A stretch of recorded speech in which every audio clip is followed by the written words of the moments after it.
جب روح نکل گئی، جان نکل گئی، تو ظاہری جسم کی بھی کوئی قدر و قیمت باقی نہ رہی۔ بلا تشبیہ و بلا مثال، ناظرین مکرم یاد رکھیں، دین کا بھی ایک ظاہری جسم ہے اور دین کی بھی ایک روح اور جان ہے۔ اگر جاننا چاہیں کہ دین کا ظاہری جسم کیا ہے تو یاد رکھیں کل نیک اعمال، یہ نمازیں پڑھنا، روزے رکھنا، حج کرنا، عمرے کرنا، وعظیں کرنا، تبلیغیں کرنا، جہاد کرنا، نیک اعمال کرنا، تاجدار کائنات صلی اللہ علیہ وسلم کی سیرت طیبہ پر عمل کرنا اور آپ کے دین کی خدمت کرنا اور دین کی نصرت کرنا، یہ جو جو نیک اعمال ہیں یہ سب دین کا ظاہری جسم ہے جو ہمیں نظر آتا ہے۔ اور اگر کوئی جاننا چاہے کہ اس دین کی روح کیا ہے، جان کیا ہے، تو یاد رکھیں تاجدار کائنات صلی اللہ علیہ وسلم کی محبت، عشق اور آپ کی بارگاہ کے ادب میں فنا ہو جانا، یہ دین اور ایمان کی روح اور جان ہے۔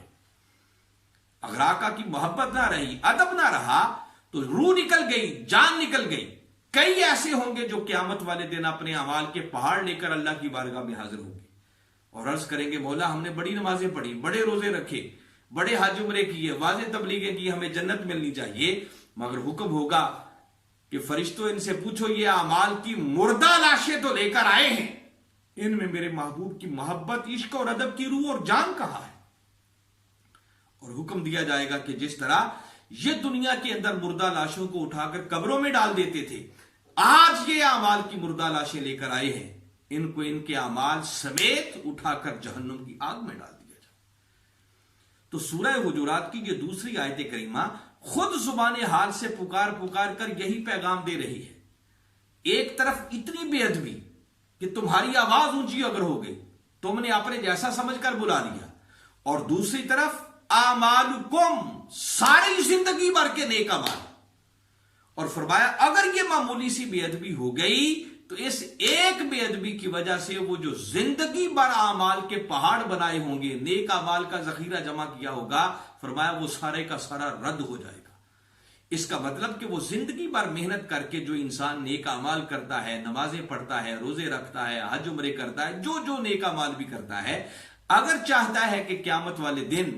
اس کی اس محنت پر اسے کوئی اجر مل جائے، تو اجر اس خوش نصیب کو ملے گا جس کے دل میں تاجدار کائنات صلی اللہ علیہ وسلم کی محبت ہوگی، عشق ہوگا، ادب ہوگا۔ جو سینہ محبت مصطفیٰ اور ادب مصطفیٰ سے خالی ہوگا، اس کے اعمال کو رد کر دیا جائے گا۔ آج کی نشست میں ہم اپنی گفتگو کو یہیں تک مکمل کرتے ہوئے اختتام کی طرف بڑھتے ہیں کہ یہ آیت کریمہ ہمیں پیغام یہ دے رہی ہے کہ اے ایمان والو، یہ جو کلمہ پڑھ کے تم دائرہ ایمان میں آ گئے ہو، اپنے ایمان کی حفاظت چاہتے ہو، اور یہ جو ٹوٹی پھوٹی محنت کر کے تم نیک اعمال جمع کرتے ہو، اگر اپنے اعمال پر کچھ اجر چاہتے ہو، ان کی حفاظت چاہتے ہو، تو تمہارے اعمال اور تمہارے ایمان کی حفاظت کا راز اسی بات میں ہے کہ زندگی بھر خود کو بارگاہ مصطفیٰ کے ادب میں فنا کرنا سیکھو۔ جس شخص نے اس راز کو پا لیا اور تاجدار کائنات صلی اللہ علیہ وسلم کی محبت، عشق اور ادب میں خود کو مٹا دیا، سمجھو وہ دنیا میں بھی کامیاب ہو گیا اور آخرت میں بھی کامیاب ہو گیا۔ اللہ کی بارگاہ میں دعا ہے کہ باری تعالیٰ صحیح معنوں میں ہمیں ان تصورات کو سمجھ کر ان پر عمل کرتے ہوئے تاجدار کائنات صلی اللہ علیہ وسلم کی بارگاہ کے آداب کو بجا لانے کی توفیق عطا فرمائے۔ وما علینا الا البلاغ۔